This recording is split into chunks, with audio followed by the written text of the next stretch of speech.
On Meridian News, flooded out as heavy rain brings more misery to the south. United in faith, the congregation who saw their church burn down get a helping hand. And out of the mouths of babes as school children confront speeding motorists. Good evening. People across the south have been clearing up today after storms once again wreaked havoc. Fire crews from Hampshire and West Sussex were kept busy overnight, responding to calls and delivering sandbags. One of the worst affected areas was Lyndhurst in the New Forest. Heavy rain led to roads and houses being flooded. Heavy rainfall and a sudden flood. Residents in Lyndhurst in the New Forest were caught by surprise when local drains couldn't cope with the amount of water. At this house, water poured in, causing damage to the furniture. The family car was also affected. Today, house owner John Mackerel was clearing up and throwing ruined goods away. The heavens opened, cloud burst, rain absolutely fell down. We weren't too concerned because obviously it was just a downpour of rain. But as time progressed, the rain didn't stop and this area around me sort of got worse and worse. Nearby, one of the main roads that runs through Lyndhurst was also flooded. Residents believe the drains aren't cleared often enough. Almost certainly they're blocked, and I believe the Water Authority have got a contract to clean them out once a year, which doesn't seem very often, and I don't think they've done it for a while. Now local people are hoping it won't happen again. Michael Vesti for Meridian News. The congregation of a Catholic church which was destroyed by lightning have taken refuge in the nearby Anglican church. The two parishes are sharing the building after violent storms wrecked St Michael and All Angels in Havant. The offer of help is part of a huge campaign of support. This was the scene just a few days ago at St Michael and All Angels in Havant. Struck by lightning during morning mass, the roof caught fire and quickly spread, wrecking the building. But a nearby Anglican church has stepped in to offer use of their facilities, and today's service carried on as normal. Clearly, we are extraordinarily fortunate in having a church to come to. It shows that despite all the obstacles in the way of absolute unity between our two churches, it means that we are, at a spiritual level, getting there very fast indeed. The fire on Wednesday was a tragedy for all concerned, and we wanted to do what we could to help, to offer anything practical support as well as our prayers and our love. Many people have fond memories of the old church and have been deeply shocked at losing it. We're devastated. We started, 30 odd years ago trying to build it, so we had to start again. Well, I think we're all quite stunned when something like this happens in a community. Well, I think it's quite traumatic, actually. It really is a serious loss. And we've always been a very close parish. And I'm sure that because of that, I'm sure that it will hold together. Oh, it's devastating. It really is, isn't it? Yeah, devastating. It could take many years to build a new church, but until then, the help and support throughout the community offers some comfort to the parishioners who've seen their place of worship reduced to wreckage and rubble. Melanie James in Havant for Meridian News. A man has been killed and a woman seriously injured after a road accident in Portsmouth. They were crossing Portsdown Hill Road near to the Royal Armaments Museum this morning. The police are questioning a driver and are keen to hear from witnesses. The Haitian sailor who lost both his legs in an accident on board a ship in Poole Harbour has found out he won't receive any compensation. Guillaume Guerrier was injured when a mooring rope snapped. The company he worked for has been declared bankrupt and he won't receive a settlement. A campaign's been launched to stop the deportation of an African doctor who helps care for the severely disabled in a Sussex town. Dr. Gerard Santos was arrested and thrown in prison without warning. Friends and colleagues are furious and are demanding to be allowed to carry on his work in Britain. Rochester Prison in Kent. Inside, a man who's broken no law. A man who spent 3 years working to improve the lives of the severely disabled at this special residential unit in Littlehampton. Dr. Gerard Santos fled persecution in the West African state of Benin in 1993. His application for British citizenship was turned down in 1998.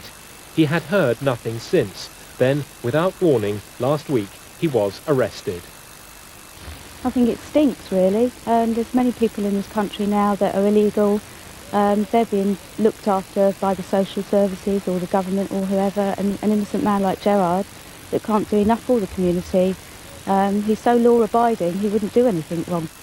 Friends and former work colleagues of Dr. Santos, and there are many, are leading a campaign to stop the deportation of a highly respected man.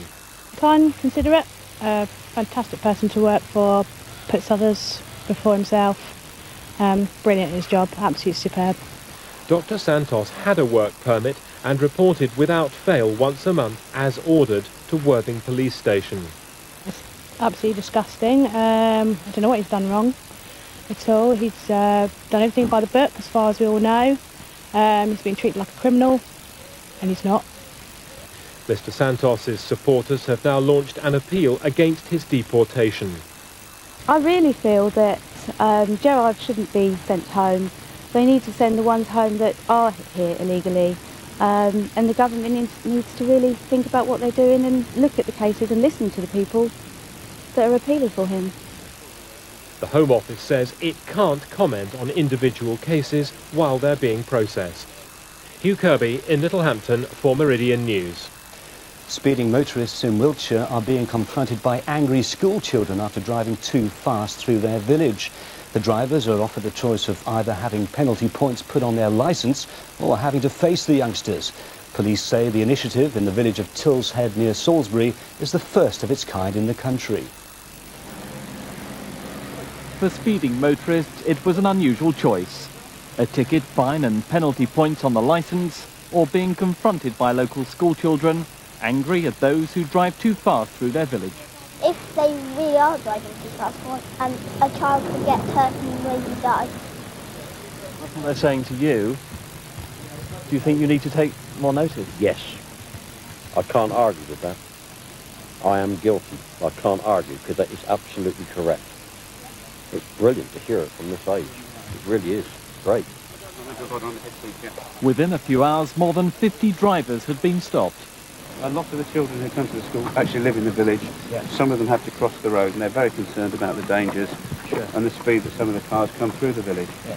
And with your permission, I've got some questions I'd like to ask you. The unique scheme was organised by the local school, people living in the village and the local police as part of a driver education campaign. We're here to try and catch people who are speeding and ask them to slow down. What do you think of that? Oh, I think it's good. I think it's a very good idea. I'm quite happy to come and speak to children if it means me not getting 3 points on my licence. This is part of an ongoing traffic strategy for the village. The first of is the education and the awareness. The second of is I'm going to invite my colleagues back from the traffic department and myself to come back with the speed gun equipment and issuing the tickets on that occasion. This initiative highlights a growing concern in villages right across the south that people driving too fast are putting lives at risk. Whilst this may not solve the problem entirely, it's hoped it will help. Mike Pearce on Salisbury Plain for Meridian News. Now, a year ago, the first super nurse was appointed here in the south. The position is designed to bring extra prestige and responsibility. Many hospitals, such as St Richard's in Chichester, say it's been a great help to both staff and patients. Lorraine Avery is a diabetes specialist with 20 years' experience of nursing behind her. She's also at the forefront of moves to revolutionise the face of the profession. She's one of the latest recruits in the south to earn the title of super nurse. She's a role model for other staff and the professional equal of her doctor colleagues. Am I a super nurse? Well, I think there are lots of super nurses in the NHS. There are lots of nurses with significant clinical expertise and enjoy working at the coalface with patients. So I don't think it makes me necessarily super for wanting to do that job. She's a very, very good person, very caring, and she, where you get worried with diabetes, she just makes it sound so natural and easy when she helps you with it. One of the things that we have found is patients who are anxious about whether they're going to get reported off on something. Lorraine will continue to combine her challenging career with family life, as well as working to develop new ways of caring for and treating patients with diabetes. More nurse consultants are due to be appointed across the south in the coming months. Christine Alsford for Meridian News. Onto sport, and Isle of Wight yachtswoman Ellen MacArthur skippered Kingfisher to second place at the end of the opening leg of her latest adventure. Competing in the EDS Atlantic Challenge, a 5-leg, 8,000-mile race, MacArthur and crew were subdued as they finished the sprint from Saint-Malo in France to Hamburg in Germany. The winner, French boat Sill, crossed the line over an hour earlier. It had been an intensely close-fought leg due to fluky weather conditions, allowing little time for sleep and relaxation. It's very easy in light airs to lose concentration or lose boat speed, and we really had to work hard on pushing the boat as best as we could to keep her moving, to keep her going through the water. Southampton's Mike Golding on Ikava led at one stage but had to settle for third place. Organisers of the 9th Goodwood Festival of Speed believe this year's event has probably been the most successful ever. It's estimated the 3-day motorsport extravaganza has attracted over 100,000 visitors. And an added bonus has been the appearance of 5 Formula One teams ahead of next week's British Grand Prix. But nostalgia is the big draw, with crowds eager to see former F1 drivers like René Arnoux behind the wheel of vintage racing cars. Finally, a wildlife park on the Isle of Wight has taken delivery of 3 very special new residents. Red squirrels are extremely rare here in the south, so a trio have been imported as part of a breeding campaign. Arriving at his new home in a somewhat undignified way. After escaping into the next-door pen, this red squirrel was captured and returned to his brother and sister, who had all just arrived from Norfolk. The endangered species have been brought south as part of a breeding programme. The island's one of the last areas of Britain that has a thriving wild population. They're in decline on the mainland because grey squirrels were introduced in the 19th century, and they've just out-competed the reds and taken over all their woods, all their territory. Although the island is home to numerous reds, they're very elusive. It's hosted by the captive breeding programme. Visitors will get an idea of what this endangered species is like. If people come to the island and don't see a red squirrel, they don't really learn anything about the red squirrels. The fantastic thing about bringing them here to Flamingo Park is the fact that people can actually have a look in the enclosure. They'll see the red squirrels, all the interpretation work that's going to go on around that as well. They're actually going to learn about the difficulties facing the species in mainland Great Britain. Although too young at the moment, it's hoped that in time, keepers at Flamingo Park will hear the patter of little paws. Dave Russell in Seaview for Meridian News. Unfortunately, not enough time for colourful moments this week, but Fred will return with more next Sunday. And that's all from the Weekend News team. We'll be back during GMTV from 6:40 tomorrow morning. Bye-bye.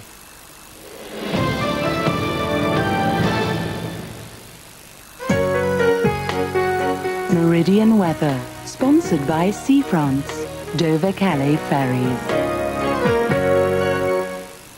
Hi there, good evening. After some unsettled weather this weekend, the week actually gets a fine start tomorrow, but Tuesday brings more wet weather. And for the rest of the week, expect a mixture of sunny spells and, again, showers.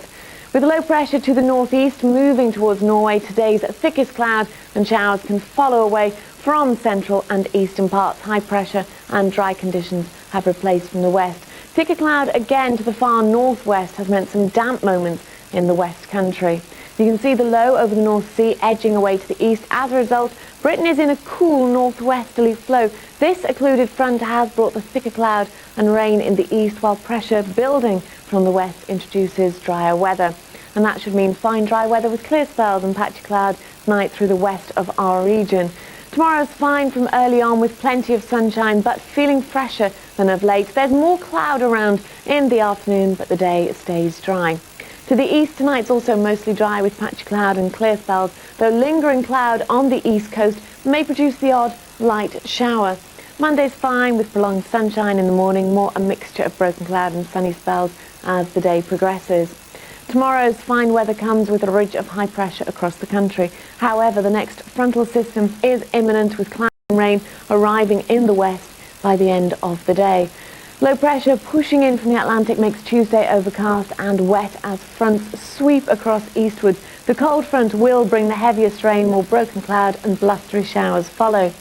Low pressure over Scotland makes Wednesday another breezy day, feeding broken cloud and showers across, heaviest and most frequent in the north and west. As the low moves towards Norway Thursday, so it will pull a fresh wind across Britain, and on that we'll have more broken cloud and showers, the rain more frequent again in the west. By Friday, it's a cool, more gentle west or northwesterly flow across the country. So most of us again catch a shower, the heavier rain with these troughs pushing round from the northwest. So Monday is the best day of the week, dry with prolonged sunny spells in the morning, some more broken cloud around for the afternoon. Tuesday's dry in the morning, but cloud and patchy light rain is likely in the afternoon.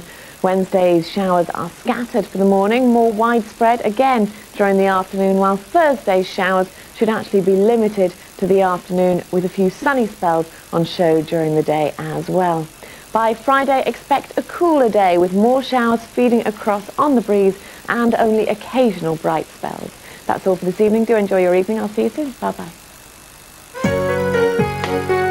Meridian weather, sponsored by Sea France, Dover-Calais ferries.